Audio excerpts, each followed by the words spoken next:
Since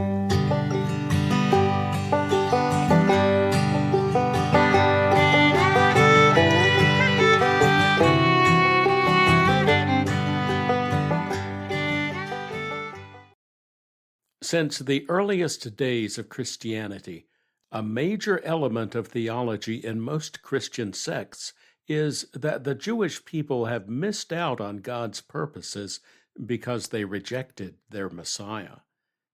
Christians believe that Jesus of Nazareth is the Messiah of Israel and the world.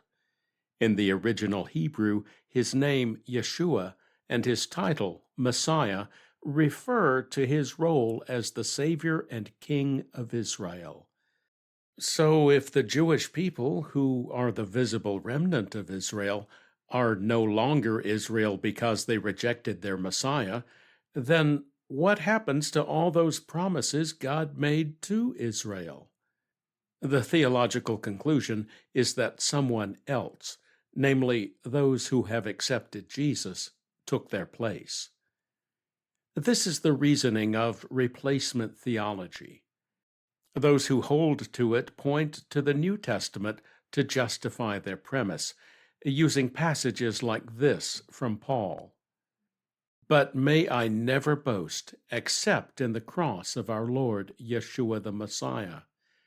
Through him the world has been crucified to me, and I to the world.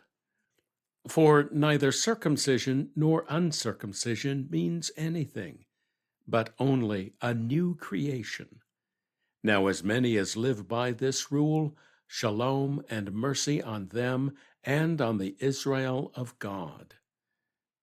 This Israel of God is taken in some theological circles to mean a spiritual Israel that has superseded the natural or physical Israel of the Jewish people. Physical Israel failed to keep God's commandments, walked away from his covenant, and incurred his wrath. That's what might be concluded from passages like this one by Moses. The rock who birthed you, you ignored. You forgot God who brought you forth. Adonai saw, and he spurned his sons and his daughters out of vexation. He said, I will hide my face from them. I want to see their hereafter.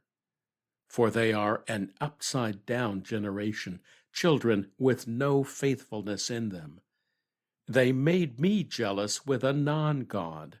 They vexed me with airy idols. So I will make them jealous with a non-people.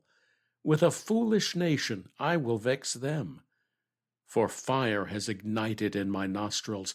It will burn to Sheol beneath, devour the earth and her produce, and scorch the foundations of mountains.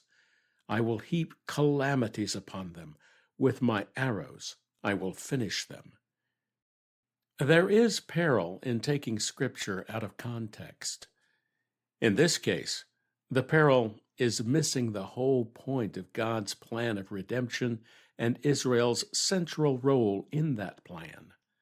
Moses alludes to that a few verses earlier when he writes, When the Most High gave nations their heritage, when he separated the sons of man, he set boundaries for the people by the number of the children of Israel.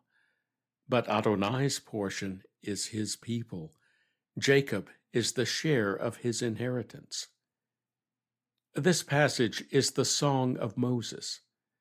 God knew the people of Israel would walk away from him in the future, so this song he gave to Moses would remind them of their covenant identity so they could find their way back. That physical Israel would find their way back, or more accurately, that God would bring them back, is the prophecy that gets more attention in the Bible than any other. It will happen through great tribulation. Jeremiah calls that the time of Jacob's trouble, when he describes the process and the outcome. For I am with you, declares Adonai, to save you. For I will make a full end of all the nations where I scatter you, but I will not make a full end of you. For I will discipline you justly, but will not leave you unpunished. Well, this doesn't fit with the replacement theology model. It's not the only place in the scripture that God promises not to destroy Israel completely, even though he will make an end of all the other nations.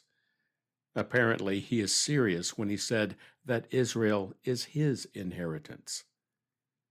That seems to be what the apostles understood when they asked Yeshua when he would restore the kingdom to Israel. Yeshua didn't rebuke them for asking, but instead told them it wasn't their place to know the time, but rather to be his witnesses. They were to tell others that he is Israel's Messiah and teach them how to live according to God's ways. When non-Jews received that message with joy, the apostles had to figure out what that meant in the context of God's promises to the Jewish remnant of Israel. Passages like this from Isaiah informed their understanding. Adonai Elohim, who gathers the dispersed of Israel, declares, I will gather still others to him, to those already gathered. Rather than replacing the Jewish people in the covenant, these Gentiles were the others being gathered with them.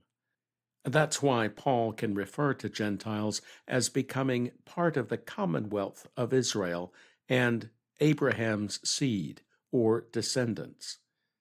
But at the same time, affirm that the Jewish people are still the native-born Israelites and have a big role to play in the covenant.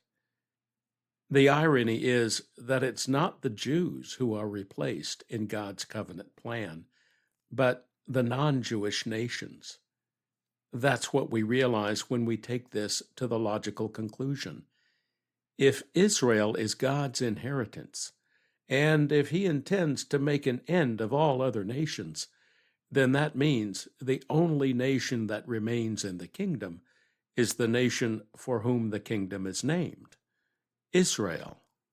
The only way non-Israelites can survive the judgments that God will bring on the earth is by somehow becoming part of that kingdom. Well, that's what it means, that all nations will go up to Zion, the mountain of the Lord, to learn his ways, and why his temple will be the house of prayer for all nations. In other words, instead of the nations replacing Israel, Israel will absorb the nations. Another irony is that Messiah's kingdom won't be either Jewish or Christian, but Messiah's. How that looks is still a mystery. The Jewish state of Israel is all we have at the moment, but the growing Christian Zionist support for the Jewish state is compelling the two halves of God's covenant people to relate in ways the world hasn't seen since the first century. Even though we don't know exactly how this works out, we're beginning to see how God is replacing replacement theology.